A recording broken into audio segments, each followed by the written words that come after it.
ika-12 ng Hulyo sa pagitan ng ika-4 at ika-5 ng hapon sa bintana ng kanyang bahay sa Kawi.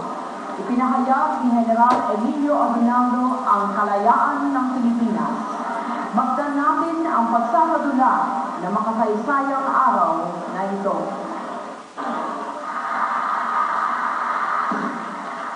Daming komisyonado upang ipahayag at panamalan ang katitikan ng pagpapahayag ng pagsasarili ng bagong Pilipinas.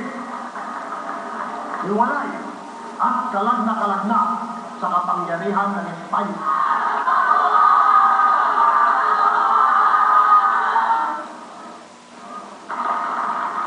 Mabuhay ang kalayaan ng Pilipinas!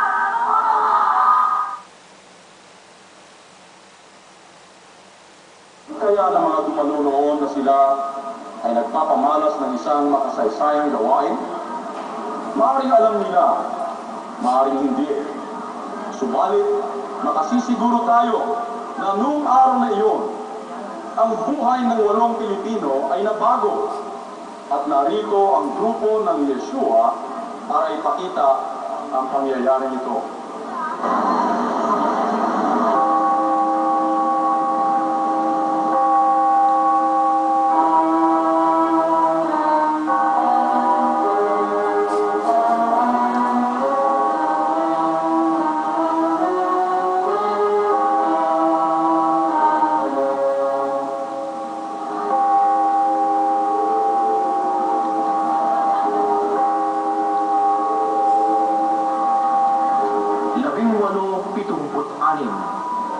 Isinasaad sa konstitusyon ng Espanya na ang relihiyon ng Estado ay Katoliko, Apostoliko, Romano.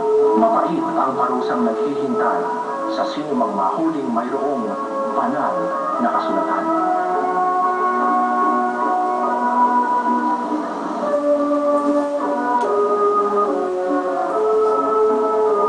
Subalit, hindi na rin balakid ang mga batas at paghihigpit upang ang salita ng Diyos ay maipahayag sa mga Pilipino na nooy matagal nang naghihintay na makasumpong ng kalayaan at kaligtasan. Sina Fray Laliave at ang kaibigan niyang si Ginoong Castells, mga Kastila na naliwanagan ng salita ng Diyos. Tinawag na heretiko, itiniwalag sa simbahan at ipinatapon sa Espanya dahil sa paghahayag ng mabuting balita. Tinangka nilang magpuslit ng Biblia sa kanilang pagbabalik sa Pilipinas. Nagtungo sila sa Pangasinan, subalit do'y misteryosong nagkasakit si Laliave at tuluyang namatay. Pinaniniwalaang sila ay nilason ng mga prayle doon. Dinala ni Ginoong Castells ang mga sipi ng Biblia sa Maynila.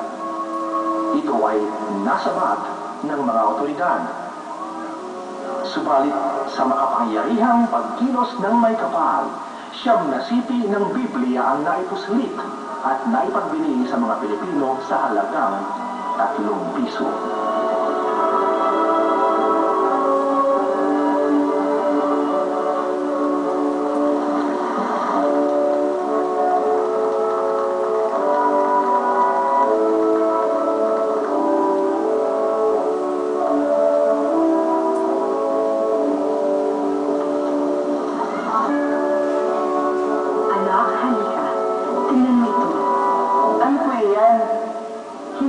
Nakakakita nito?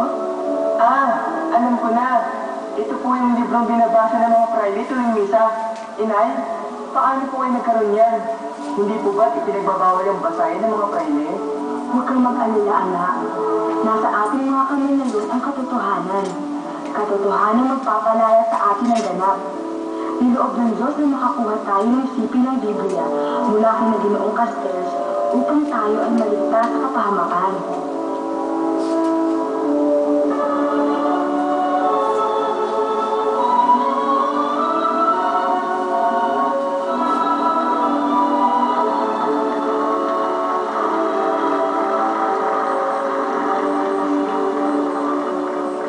Isa sa mga nakakuha ng Biblia ay si Don Luis Yanco, na lihim na nag-aral ng banal na aklat kasama ang kaniyang anak na si Teodoro. Papa, maaari na po tayong magbasa ng Biblia. Madilim na po ang paligid. Naikandado ko na rin po ang mga pinto at ang mga bintana.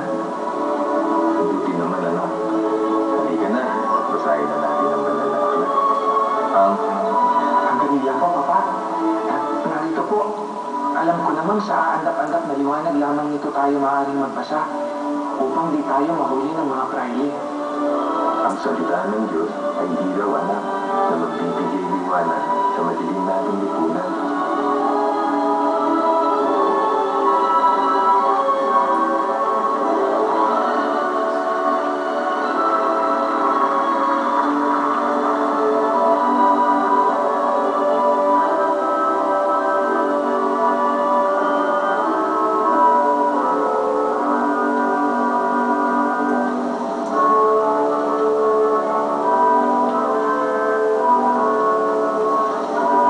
Si Senyor Paulino Zamora, pamangkin ni Padre Jacinto Zamora, isa sa mga dinaroting paring tinatawag na kumbursa.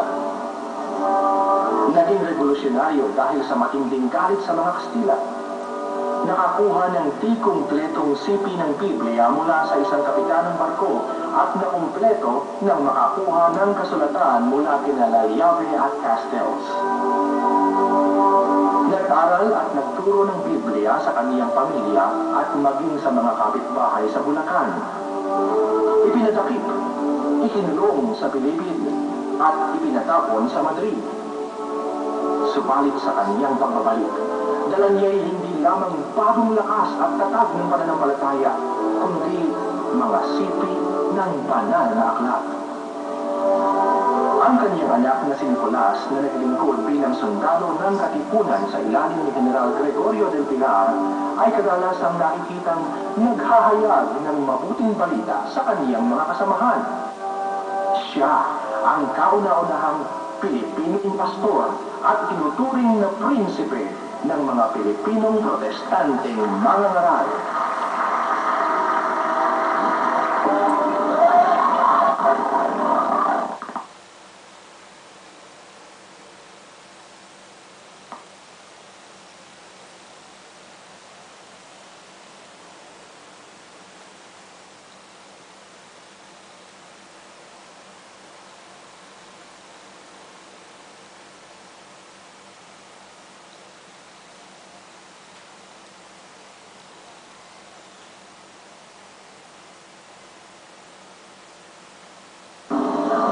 Itinakda na ang mga bagay na naganap ay kalooban ng Diyos.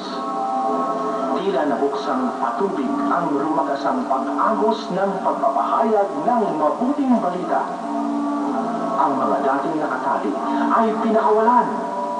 Nagkaroon ng liwanag sa landas ng kadiliman.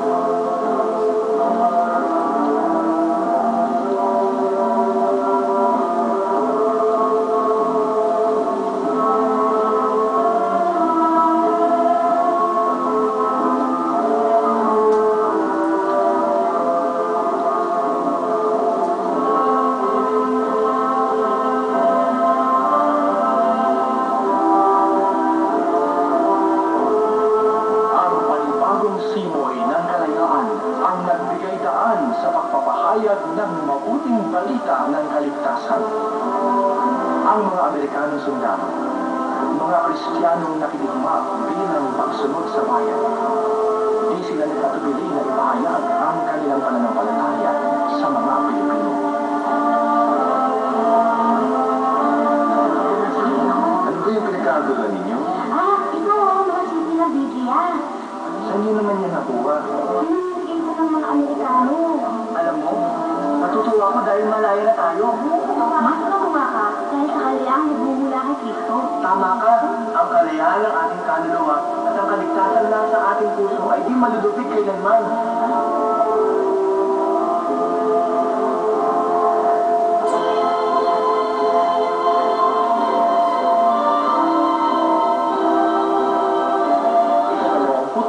Ng Agosto, 1878. Isang